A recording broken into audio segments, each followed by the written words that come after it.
আসসালামু আলাইকুম সুপ্রিয় দর্শক, আপনারা সবাই কেমন আছেন? আমি আলহামদুলিল্লাহ ভালো আছি। নতুন একটি রেসিপি নিয়ে আপনাদের মাঝে চলে আসছি। আমার আজকের রেসিপিটা একদম ভিন্নভাবে তৈরি করা, ভিন্ন স্বাদের, খেতে অসাধারণ। অবশ্যই রেসিপিটি সম্পূর্ণ দেখবেন। তো শুরুতেই দেখতে পাচ্ছেন বড় একটি হাঁড়ি আমি চুলাতে বসিয়ে দিয়েছি। তার মানে এই নয় যে আমি অনেকগুলো তরকারি এখানে রান্না করব। তো ভিডিওটি দেখতে থাকুন, বিস্তারিত জানতে পারবেন। তো এই তো শুরুতেই কিন্তু আমি পর্যাপ্ত পরিমাণ রান্নার সয়াবিন তেল দিয়ে দিয়েছি এবং চিংড়ি মাছগুলোকে হালকা হলুদের গুঁড়া, মরিচের গুঁড়া, স্বাদ মতো লবণ দিয়ে তো ভেজে নিচ্ছি। ভেজে চিংড়িগুলো আমি তুলে নিব। তুলে এখানে আরও কিছুটা তেল অ্যাড করে দিলাম। দিয়ে এখন আমি দিয়ে দিচ্ছি পেঁয়াজ কুচি। তো পেঁয়াজটাকে আমি ব্রাউন কালার করে ভেজে নেব।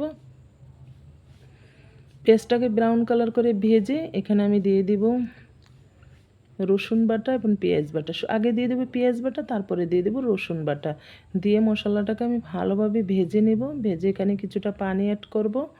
তো এখানে পানি অ্যাড করার পরে তারপর শুকনো উপকরণগুলো অ্যাড করব। তো শুকনো উপকরণগুলোর ভিতরে তেমন কিছুই এখানে দেওয়া হয়নি। এখানে হালকা হলুদের গুঁড়ো এবং হালকা মরিচের গুঁড়ো দিয়ে দিচ্ছি। তো এই তরকারিটা রান্নার ক্ষেত্রে হলুদের গুঁড়ো কম ব্যবহার করবেন, মরিচের গুঁড়ো কম ব্যবহার করবেন, যেহেতু এখানে আমি কাঁচামরিচ ব্যবহার করব। আর দিয়ে দিচ্ছি স্বাদ মতো লবণ। এখন আমি মশলাটাকে ভালোভাবে কষিয়ে নেব।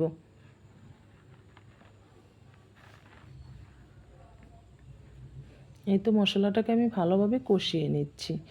তো এখানে আমার এই আজকের রেসিপিটার মেন যেই মশলাটা সেটা এখন দিতে যাচ্ছি। এটা এখানে হচ্ছে সরষে বাটা, হলুদ সরষে নিয়েছি এবং 5টি কাজু বাদাম নিয়েছি এবং 4টি কাঁচামরিচ নিয়েছি। এটাকে আমি শিলপাটায় বেটে নিয়েছি। আপনারা চাইলে ব্লেন্ডারে ব্লেন্ড করে নিতে পারেন। তো এই তো এটা দেওয়ার পরে দেখুন আমার তরকারির কালারটাই কিন্তু চেঞ্জ হয়ে গেছে। এখন আমি ভালোভাবে কষিয়ে এই তো কচুর লতিগুলা দিয়ে দিচ্ছি। এই কচুরলতিগুলা এখানে দিয়ে তারপর আমি যে মশলাটা আছে মশলাটার সাথে ভালোভাবে ভাজা ভাজা করে কষিয়ে নেব। কষিয়ে কিন্তু এখানে একেবারে পানি অ্যাড করে দিব। তো কেন বড় হাঁড়ি নিয়েছি সেটা আপনাদের মাঝে এখনও বলা হয়নি। বড় হাঁড়ি নেওয়ার কারণ হচ্ছে এই লতিগুলো যেহেতু আমরা যারা গ্রাম অঞ্চলে থাকি তারা জানি আমাদের আশেপাশে যে কচু গাছ হয় সেখান থেকে নেওয়া, যেহেতু এগুলো ফ্রেশ কচুর লতি এবং চিকন চিকন। তো এটা যদি আমি ছোটো হাঁড়িতে রান্না করি তাহলে কিন্তু দেখা যায় লতিটা একদম নরম হয়ে যাবে, খেতে ভালো লাগবে না। আর এরকম মেলা খোলা হাঁড়িতে যদি আমি রান্না করি তাহলে দেখা যায় লতিটা মানে আস্ত থাকবে এবং খেতে অনেক অনেক ভালো লাগবে। তো এই তো এবার আমি ঝোল দিয়ে কিন্তু ঢেকে দিলাম। এবার বলক চলে আসলে এই তো বলক চলে আসছে। এখানে এখন আমি দিয়ে দিচ্ছি কাঁচামরিচ কিন্তু আমি সরিষা বাটার সাথে দিয়েছিলাম, এখনই দিয়েছি। আর এই তো ভেজে রাখা চিংড়িগুলো দিয়ে নেড়েচেড়ে আবার ঢেকে দিলাম।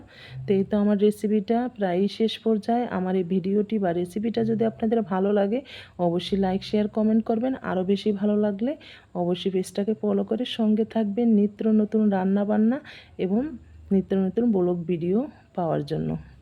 তো এই তো আমার তরকারিটা কিন্তু প্রায় শেষ পর্যায়ে। এই তো এখন দেখুন এটার কালারটা কিন্তু চেঞ্জ হয়ে যাবে। এই তো এখন দেখতেছেন এরকম কালার। এটা যখন আমি ঠান্ডা হয়ে যাবে, এই যে যখন আমি ফ্রিজে তুলে নিয়েছি তখন কিন্তু এটা সুন্দর একটা কালার চলে আসছে। রেডি হয়ে গেল আমার মজাদার সরষে লতি। ধন্যবাদ সবাইকে।